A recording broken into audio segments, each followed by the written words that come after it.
या आपल्याला सामन्यासाठी ज्या पंचांनी आपल्याला सहकार्य केले ते उगम घरत सर यांचा आपण इथे सन्मान करत आहोत. काही कारणासाठी त्यांना थोडंसं लवकर निघावं लागतं आहे. मैत्री चषक समितीतर्फे खूप खूप आभार सर. आपला इथे सन्मान होत आहे. सतीश देवरे सन्मान करतील.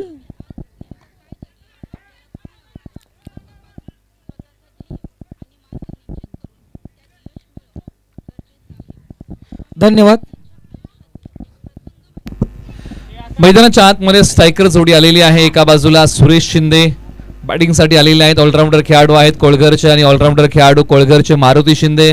पहिले षटक टीम परळीचे ऑलराऊंडर खेळाडू आशुतोष धर्माधिकारी यांच्यामधलं बॅटल फुटचा बॉल, फुल टॉस बॉल आणि फुल टॉस बॉलला पाठवलंय सीमारेषा पलीकडे. सरळ 6 धावेंसाठी मिळाला मोका आणि दिला या बॉलवरती ठोका. सरळ 6 धावेंसाठी आलाय तो टीम कोळघरसाठी. संघर्षाचा शंखनाद करणारा हा षटकार. फुल टॉस बॉलला माफी नाहीये आणि मारुती शिंदे यांनी हा बॉल लगेच वळवला तत्परतेने 6 धावेंसाठी. धावसंख्या आता जाऊन पोहोचले 7 वरती. 0 गडी बाद. 4 बॉलचा खेळ संपलाय. सुरुवातीचे 3 बॉल आहेत ना ते जबरदस्त टाकले आशुतोष धर्माधिकारी यांनी. बॉल क्रमांक 5.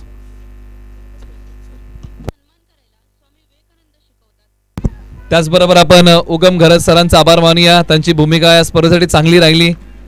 गेली 4 दिवस आपल्याला या स्पर्धेशी ते जोडले गेले आणि विकेटचं पतन होतं आणि फलंदाज येतील माघारी. एका बाजूला मारुती शिंदे येत आहेत परतीच्या दिशेला. तंबूच्या आश्रयाला लांबी कमी पडली आणि सीमारेषेलगत पा असं एका क्षणाला वाटलं की शरीरावरचं नियंत्रण निसटलंय की काय, परंतु स्वतःला कंट्रोल केलं. आता मैदानाच्या आतमध्ये बॅटिंगसाठी सचिन शिंदे ज्यांनी अनेक वेळा टीम कोळघरसाठी चांगली बॅटिंग केलेली आहे, परंतु आज सचिन शिंदे यांना चांगला खेळ करावा लागेल कारण संघाने झटपट गडी गमावला.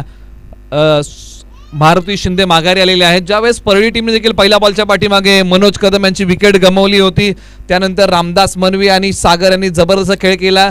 आशुतोष धर्माधिकारी यांनी चांगला खेळ केला. तर त्याच प्रकारच्या खेळाचं प्रत्युत्तर या जोडीला द्यावं लागेल. क्षमता आहे. एका बाजूला शेवटचा बॉल. आशुतोष तयार. Right arm round the wicket.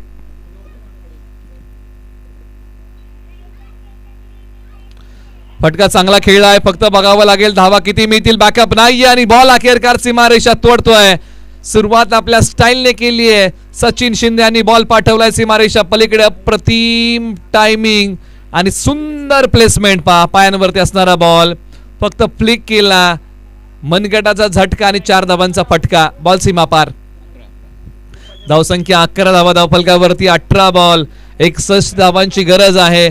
सामना संपलेला नाहीये. दोन्ही संघ शेवटच्या क्षणापर्यंत हार मानणारे नाहीयेत. कोळघर विरुद्ध परळी अशी रंगलेली मैदानाच्या आतमध्ये लढत. ओव्हर नंबर 2 साठी सागर मनवे यांच्या हातामध्ये बॉल दिलाय. जबाबदारी दिली आहे, परंतु एका बाजूला 3 वर्ष KSK प्रीमियर लीग जिल्हा आयकॉन म्हणून खेळणारे सुरेश शिंदे.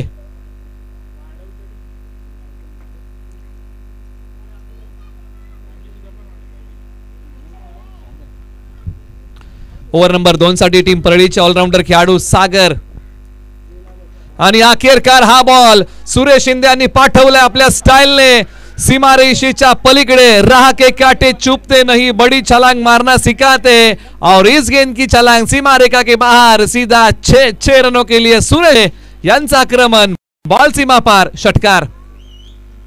सुरेश शिंदे थोडेसे फटक्यांसाठी झगडत होते, परंतु सागर मनवे यांचा पहिलाच बॉल आणि त्या बॉलवरती आक्रमण केलंय. पुन्हा एकदा तयार. सागर मनवे यांनी देखील या स्पर्धेमध्ये प्रभावित केलंय. वेळेच्या अचूकता फटक्याच्या पाठीमागे साधता आली नाही. एक सिंगल धाव या बॉलच्या पाठीमागे मिळेल. धावसंख्या जाऊन पोहोचलेली आहे आता 18 धावा धावफलकावरती आलेल्या आहेत. सचिन शिंदे स्ट्रायकर एंडला. एका बाजूला सागर मनवे एक चांगले ऑलराऊंडर आहेत, परंतु एका बाजूला कोळघरचे एक आक्रमक फलंदाज सचिन शिंदे. या बॉलच्या पाठीमागे नजर रोखून धरले. पंचांनी सांगितलंय की हा वाईट बॉल, दिशा खराब. अतिरिक्त धाबेमध्ये निश्चित भर पडेल. एक गाव अकराचं क्रिकेट गावाच्या नावासाठी नेहमीच खेळलं जातं आणि याही स्पर्धेमध्ये गावाचं नाव कशा प्रकारे उंचवलं जाईल याचाच प्रयत्न. बॅकफूट वरती गेले, पंच केलाय, खेळाडू आहेत, बॉलची फेकी स्ट्रायकर एंडला केले. म्हणजे टार्गेट जे करायचं होतं ना ते सुरेश शिंदे यांना करायचं होतं. या थ्रोच्या पाठीमागे एक धाव मिळालेली आहे. धावसंख्या आहे 20, एक गडी बाद. तब्बल 3 बॉलचा खेळ झालेला आहे. अजूनही 3 बॉल सागर मनवे यांना हाताळायचे आहेत. समोरच्या बाजूला सुरेश शिंदे तयार. उजव्या स्टीच्या बाहेरचा बॉल, अंपायर कॉल वाईड आहे. अतिरिक्त धाब्यामध्ये भर पडेल.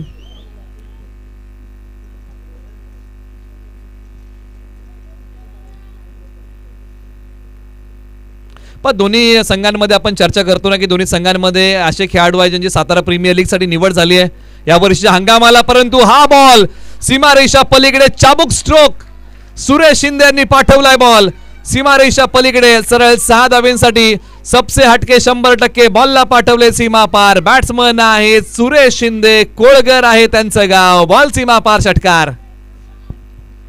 सुरेश शिंदे आक्रमण करतायत. 8 ते 9 हजाराची बोली त्यांना सातारा प्रीमियर लीग मध्ये लागली आहे. एका बाजूला टीम परळीकडे देखील सातारा प्रीमियर लीग मध्ये खेळणारे खेळाडू आहेत मनोज कदम. एका बाजूला सागर मनवे तयार.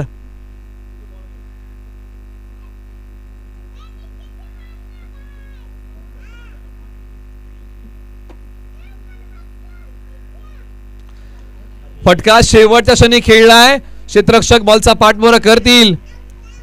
बॉलची फेकी होईल. 2 धावा या बॉलच्या पाठीमागे मिळतील टीम कोळघरला. धावसंख्या जाऊन पोहोचली आहे 29 धावा धावफलकावरती. ओव्हर नंबर 2 मध्ये धावा आलेल्या आहेत आतापर्यंत टीम कोळघरला 18. आणि या ओव्हर मध्ये टीम परळीने ओसंडून धावा खर्च केल्या. पहिल्या ओव्हर मध्ये धावा दिल्या नव्हत्या टीम परळीने. 5 बॉलचा खेळ झाला. शेवटचा बॉल सागर मनवे तयार. स्ट्रायकर एंडला सुरेश शिंदे.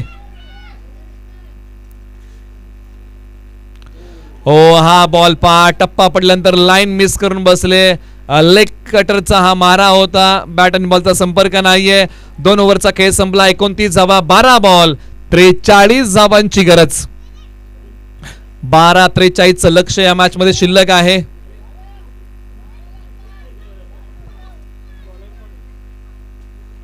एका बाजूला सचिन शिंदे सुरेश शिंदे ही जोडी. 12 बॉल 43 ची गरज आहे. सुरेश शिंदे 16 वरती बॅटिंग करतायत. सचिन शिंदे 5 वरती बॅटिंग करतायत. 2 बॉल त्यांनी खेळलेले आहेत. स्ट्रायकर एंडला आता सचिन शिंदे तयार होतील आणि ओव्हर नंबर 3 साठी रामदास मनवे या खेळाडूने प्रभावित केलं या संपूर्ण स्पर्धेमध्ये. परंतु सचिन शिंदे आक्रमक आहेत. 12 बॉल 43 की गरज है। वो कमजोरी को ताकत में तब्दील करता है, राह की बाधा को सफलता की सीढ़ी बनाता है, हार को जीत में तब्दील करता है। यही एक सच्चे चॅम्पियन की सोच है बॉस। आणि याच विचारधारेने आता खेळावं लागेल। 12-43 लक्ष्य, कमी गतीचा बॉल, क्षेत्ररक्षक बॉलच्या खाली पकडले कॅच, विकेटचं पतन आणि फलंदाज सचिन शिंदे माघारी।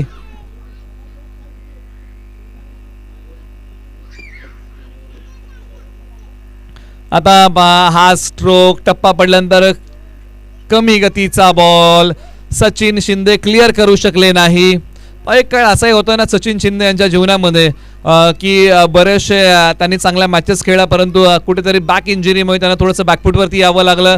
पुन्हा मैदानात आले आणि पुन्हा चांगला खेळ केला, परंतु या मॅच मध्ये नावाप्रमाणे खेळू शकले नाही।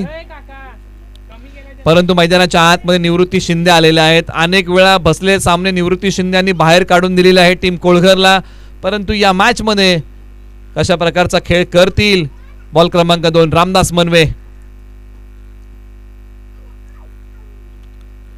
या बॉलला फक्त दिशा दिली आहे। बॅडमिंटन स्टाईल स्ट्रोक खेळला, एकच धाव मिळेल। मोठी उमेद कोळघरची कोणती आहे तर ते नाव आहे सुरेश शिंदे। 10 बॉल आणि विजयासाठी इथून पुढे बनवायच्या आहेत धावा। 42 धावांची गरज। 10 बॉल 42। सुरेश शिंदे स्ट्रायकर एंडला तयार। आक्रमण केलंय परंतु आक्रमण फसले आणि रामदास मनवे स्वतः बॉलच्या खाली, विकेटचं पतन आणि फलंदाज सुरेश शिंदे जातील माघारी। मोठी उमेद होती सुरेश शिंदे या नावाची, तेही माघारी येत आहेत। Right arm round the wicket Ramdas Manve गेले होते आणि मोठा फटका खेळण्याचा प्रयत्न, वेळेच्या चुकता फटक्याच्या पाठीमागे साधता आली नाही। आणि रामदास मनवे यांनी पकडली कॅच. आता इथून पुढे 9 बॉल आणि 42 धावांची गरज आहे आणि मैदानाच्या आतमध्ये बॅटिंगसाठी येत आहेत.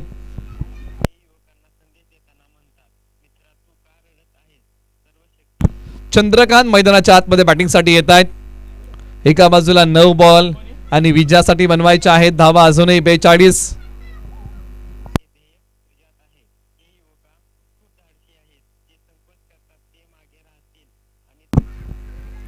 खेळीमेळीच्या वातावरणामध्ये 4 दिवस या स्पर्धेत संपन्न झाले. यावर्षी 4 दिवस ही स्पर्धा खेळवली गेली. गतवर्षी 3 दिवस ही स्पर्धा खेळवली होती. म्हणजे जशी ही स्पर्धा पुढे पुढे येते ना तसे दिवस वाढतायत, तशी मात्र या स्पर्धेची महती वाढत आहे. काही वर्ष 2 दिवसीय स्पर्धा झाली, गतवर्षी 3 दिवसाची झाली, यावर्षी 4 दिवसाची स्पर्धा झालेली आहे आणि यावर्षी बरेचसे संघ या ठिकाणी दाखल झालेले आहेत. धावसंख्या आहे धावफलकावरती 31 धावा. या जोडीवरती दारोमदार. निवृत्ती शिंदे स्ट्रायकर एंडला तयार. आक्रमण केलं या बॉल वरती आणि हा बॉल चाललाय सीमारेषा पलीकडे. जिंदगी के उस मोड़ पे खड़ा हूं जहां जिंदगी हराना चाहती है लेकिन मैं लढना चाहता हूं. निवृत्ती शिंदे पायांचा वापर करत पुढे आले आणि बॉल पाठवलाय सीमारेषा पलीकडे सरळ 6 धावांसाठी. धावसंख्या आहे 37. आता येणारे बॉल शिल्लक आहेत 7 बॉल 35 ची गरज. सामना जिवंत आहे. फटका चांगला. एक्स्ट्रा कव्हरला बॅकअप नाहीये. क्षेत्ररक्षक जात आहेत. आता बॅकअप आलंय. 2 धावा मिळतील म्हणजे बनवायच्या आहेत 33 आणि येणारे बॉल 6 बॉल 33 धावांची गरज आहे या मॅच मध्ये. षटकारांचीच भाषा आता बोलावी लागेल टीम कोळगरच्या फलंदाजांना आणि स्ट्राइक वरती आहे चंद्रकांत. 6 बॉल 33 धावांची गरज या मॅच मध्ये. मॅच बनवण्यासाठी आता लढावं लागेल. जीवन बनवण्यासाठी आपण जसं लढतो ना तसं मॅच बनवण्यासाठी लढावं लागेल. जिंदगी ओ नहीं जो हमें मिलती है, जिंदगी ओ है जिसे हम बनाते. जीवन ते नाही जे आपल्याला मिळतं, जीवन ते आहे ज्याला आपण बनवतो आणि ही मॅच बनवायची आहे ते लढावं लागेल कारण येणारे बॉलचा 33 धावांची गरज. एका बाजूला अनुभवी खेळाडू परळीचे शशिकांत दादा वायकर अर्थात शशी वायकर आलेले आहेत ओव्हर नंबर 4 साठी. समोरच्या बाजूला चंद्रकांत. Full toss ball. एक सिंगल मिळेल की दुसरीचा प्रयत्न केला जाईल.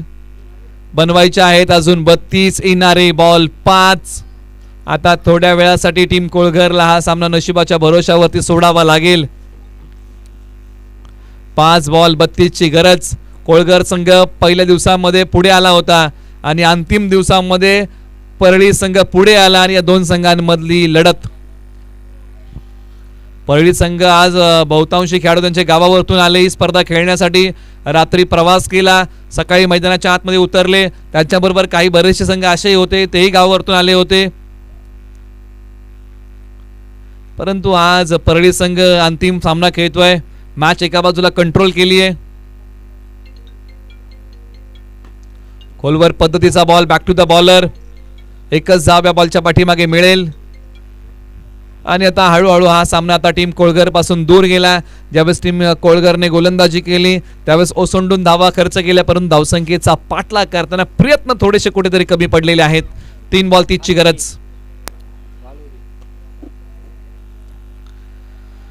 आणि हा बॉल अगदी लॉंग स्टॉपला पाठीमागच्या बाजूला गेलाय.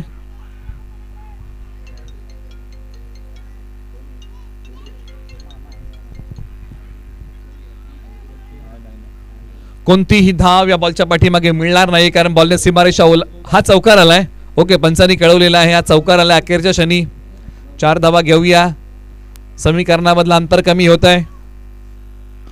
आक्रमण केलं या बॉल वरती आणि अखेरकार हाही बॉल पाठवलाय सीमारेषा पलीकडे.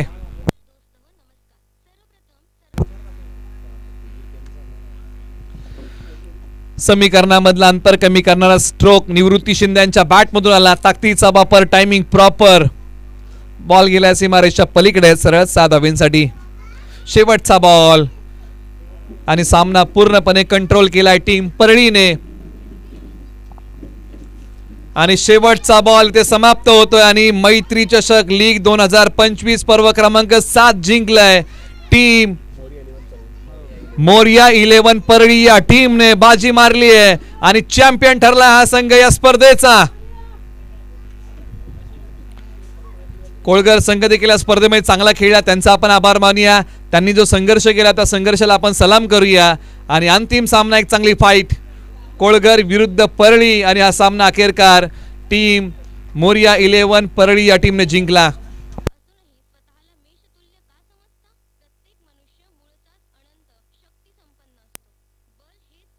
चला आता सर्व संघांना विनंती आहे की आपण मुख्य व्यासपीठासमोर या. ही विनंती आहे.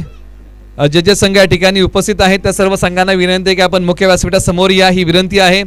आपण मान्यवरांचा सन्मान करूया आणि लगेच काही वेळातच आपण बक्षीस वितरण सोहळा संपन्न करूया. त्यासाठी विनंती आहे की आपण सर्वांनी या, कारण सर्वांना माहिती आहे इकडे अंधार झाल्यानंतर मच्छर भरपूर चावते. आपण लवकर या सर्वांनी, कारण संपूर्ण परिसर आजूबाजूला खाडीचा आहे. त्यासाठी विनंती आहे की सर्वांनी